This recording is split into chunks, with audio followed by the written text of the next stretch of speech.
Hello, everybody. This is Alan Devlin with Atlanta News First. Thank you so much for joining me here this fine Thursday. I apologize for the late start. We had some technical difficulties on this end, but we've got them all worked out now.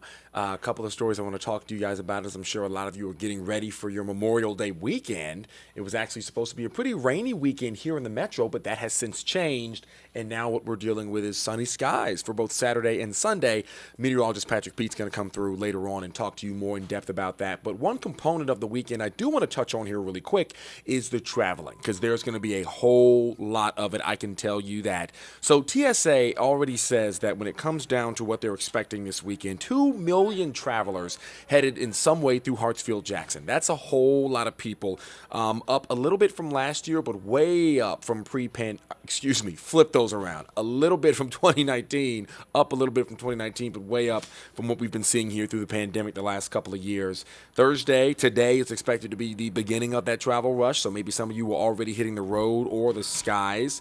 1.3 million Georgians are going to be traveling at least 50 miles this Memorial Day weekend, whether that's to the parents' house, the lake, the beach, whatever it is. But everywhere you go is going to be packed with drivers. And if you are behind the wheel, $3.25 is going to be your average when it comes to gallons of gas per gallon of gas, I should say, which is a lot lower than the national average. That number continues to kind of creep downward slowly. It's more like this, really, but it is trending down for the most part. So if you are hitting the water, hitting the skies, hitting the road, whatever it may be, make sure you do it safely.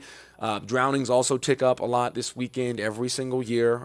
We see 1 in 100,000 people, 1 in every 100,000 people drown here in Georgia, which is one of the higher rates for the nation when it comes to, just yearly rates. This weekend is one of those spikes. This is kind of like the start of when everyone starts going to the beach, going to the lake, and the water, the temperature is going to be really, really good this weekend, so it's very likely you might be out driving or, boating or whatever it may be. Wear a life jacket and make sure you've got someone who's driving the boat who is the designated driver and won't be drinking, because we've already seen a couple of stories here in Georgia where drunk driving in boating accidents led to either serious injury or death. Don't let that be you this weekend. Just make sure you're safe and you have a whole lot of fun. I'll be having fun myself as well this Memorial Day, and then we can all kind of get back into the swing of things on Tuesday, safe and sound. The next story I want to talk to you guys about is actually a political story here, and it has to do with none other than Governor Ron Desantis declaring for his presidency, his run for presidency, last evening. Now, I had a story I wanted to show you guys. Part of those technical difficulties I was talking about was the fact that I lost most of my video up here, so I'm kind of flying blind, but I'll keep this one short for the most part. Basically, Ron DeSantis has decided that he will be running for president. It is not a surprise. Anybody in the political sphere has been expecting this one for a while. In fact, long before Trump declared he would be running again for re-election, everybody assumed that Governor DeSantis would run and would win. DeSantis just recently won governorship of Florida once again. He won re-election there, and a big part of his campaign in Florida was, are you running for president or not? A lot of the time, he makes national news for the clashing he's been going through when it comes to what Disney is doing, and Disney kind of acting as its own entity. Disney recently pulled out about $1 billion worth of development out of the state of Florida because of some of DeSantis' policies there. So that, I'm sure, along with his response to COVID, because he got national attention from the Republican Party when he kind of opened the state back up a lot earlier than the CDC or the World Health Organization recommended. He got a lot of attention for anybody that wanted that to happen, the Republican side of the party. On a national stage for the last couple of years. So what you see is a little bit of national recognition that he's trying to wind into his presidency. However, Donald Trump is still the strong leader for the Republican Party by double digits at this point, and he outpaces every other candidate as more candidates continue to enter that field. South Carolina becoming a big player. We've got Senator Tim Scott just announcing his candidacy for president. We've got former Governor Nikki Haley announcing her candidacy for president. So the South is playing a big role here when it comes to the South, and when it comes to the presidential election in 2024. All of those people, of course, lining up against current President Joe Biden to try and unseat him from the presidency. Biden is looking for his second consecutive term as president of the United States. Ron DeSantis' announcement, unfortunately, wasn't the best. Yesterday on Twitter, he was trying to do it in Twitter Spaces with Elon Musk, but it actually crashed several times. It was audio only, and every time, there was 300, 400,000 people who were attempting to sit in there and listen to it and listen to that announcement. and it crashed on them multiple times. Almost every time they got to that point, it was overrun. And so what you got was this kind of lackluster announcement. And Donald Trump took up on it real quickly, putting out messages and tweets taunting Ron DeSantis and kind of clowning him for that announcement. And even Joe Biden got on him as well, putting out a campaign donating emails saying, quote, "this link works," referencing the fact that DeSantis's Twitter attempts didn't work for the most part. But that's what you get as technology advances. You try and do new things and you learn from those mistakes. And I mean, look at me. I'm sitting here fighting technology right now this evening. So it works when you don't need it to, and then when you need it to, it doesn't. Regardless, he will be in the Republican field, and this one is going to roll forward all the way up until next year, 2024. It's already that time for these campaigns to really get rolling. The last story I want to talk to you guys about here before I let you go is a story I actually do have video for, so that's good news. But the story itself, terrible story. I hate to have to bring it up, but it is a twist in that tragedy that's happened. What we have is Justin Ross Harris, who was a man who back in 2014 was I guess the word would be indicted on murdering a 22-month-old son, leaving him in the car, his car, hot car, for 7 hours while he worked a shift at Home Depot. He was, put up this video right now. This is Harris and his son right here. Basically, he was tried for the hot car death of a 22-month-old back in 2014. But last June, the Georgia State Supreme Court overturned that murder conviction, citing a lack of evidence. And so what we got today, recently, was that the district attorney's office has agreed that they will not retry Harris for murder. He is still going to be in jail for some things he did the day of and the days before, including sending inappropriate materials to a 16-year-old girl. This is the same day as that 22-month-old being in the hot car, dying that day. So he is in jail. He will remain in jail, but that conviction was overturned, and now we have learned that he will not be retried for that 22-month-old's homicide. The district attorney's office says this was a very difficult decision, but it is about following the law and not about, anything else outside of what is ethical as a judicial system. They said that they believe the Georgia State Supreme Court got it right, and they're going to go forward with not retrying him, which means he will not be convicted of his son's death. He claims it was an accident. He's continued to claim that this was a complete and utter accident. He blamed lack of sleep for getting to take his child out of the car that day. And so what you have, unfortunately, is, the dad will remain in jail for other acts that happened that day, none of them resulting in any violence or death outside of his son. But the 22-month-old son, that baby boy, died. He would be just about 14 years old right now if he had survived back from 2014, 15 years old, pretty much, I should say. So Ross Harris will remain in prison, but not convicted for murder. That's all I've got for you guys today, those three stories that I just ran through here. I promise you we'll be talking a little bit about that weather.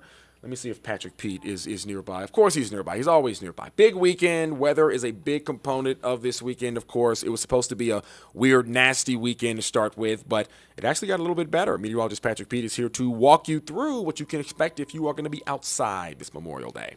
Patrick.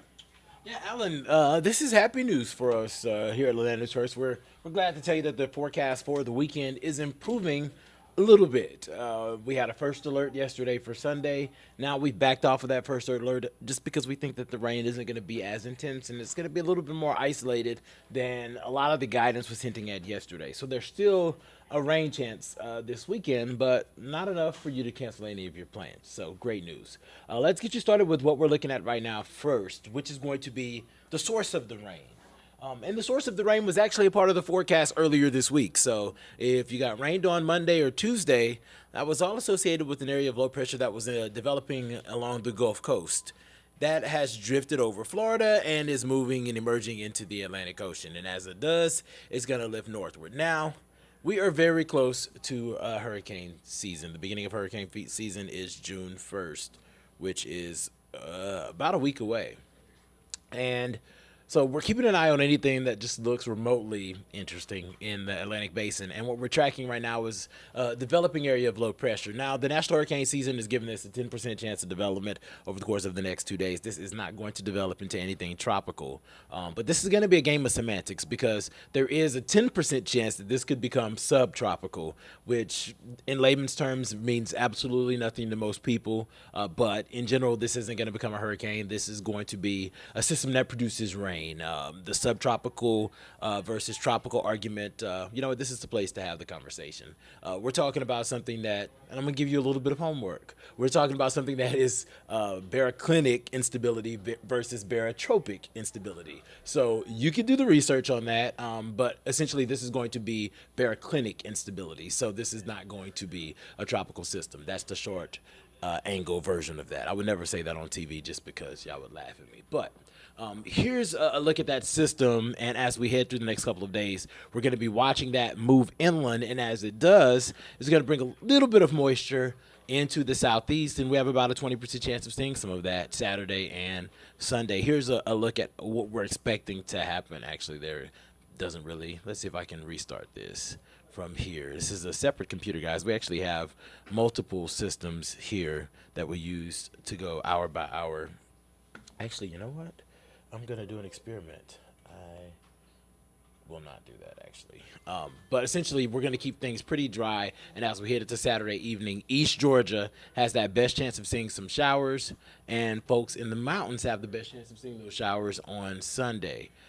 So pretty dry for tomorrow. Good mix of sun and clouds. I do expect there to be a little bit more wind tomorrow than there was today. So meaning that the winds could gust 20 to 25 miles per hour, especially in the afternoon. Otherwise, that easterly wind roughly 5 to 10 across most of the day.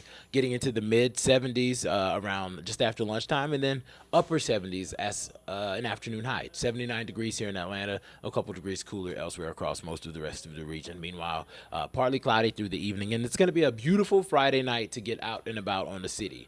I know that y'all are trying to make plans for the weekend, and if you are trying to head out to Piedmont Park for the Jazz Festival, green light. It's going to be nice. 10 o'clock when the festival starts, we're in the mid 60s, climbing to 70 around lunchtime, and then warming even more so as we get through the second half of the day. Taking note that I do expect clouds to build through the day, but I am keeping the forecast pretty dry. And then we will see those low-end rain chances, especially for folks that are in places like Athens. We're talking East Georgia Saturday evening, and then a mountain rain chance on Sunday. So here's a look at the next 3 days so that you can make plans. Listen, I always try to tell the forecast in the manner of planning because that's what everybody's trying to do. And whenever there's no reason to cancel plans, if it's just going to be, hit or miss showers, an hour and a half of some light sprinkles and then clearing, there's no reason to cancel plans. We're not looking at a severe weather risk. We're just talking about a little bit of rain, and that rain chance is only greatest to the east. So if you're trying to stay dry and you have relatives that are, let's say LaGrange or on the west side of Atlanta, that would be the place to maybe have those functions because that's where we're expecting things to just be dry essentially for all of the weekend. And then head south if you were thinking about doing a beach situation. I know a lot of folks, I'm learning, I guess, so to speak, since this is my first Memorial Day here, that a lot of folks like to go away on this weekend, whether that is heading to Tybee Island or to the mountains. Listen, if you go to the mountains, those showers are going to be pretty likely Sunday. If you go to the Tybee Island, the showers are going to be likely on Saturday, and we're going to be dealing with breezy winds, and the clouds are still going to be around on Tybee Island on Sunday, so not really the best idea. I was telling you yesterday that if you were looking to go to the beach and somewhere close by, or at least relatively close, go south, because I do expect folks in places like Destin to be dry all weekend with a good mix of sun and clouds with temps in the 80s, so that would be your move. Meanwhile, for all of us that are going to be local, I still think it's going to be a pretty solid weekend to get out and about because those rain chances are so low, with the exception out in Athens, where I do think it's going to be a little bit cooler and a little bit cloudy and a little bit higher rain chance. I think we're good.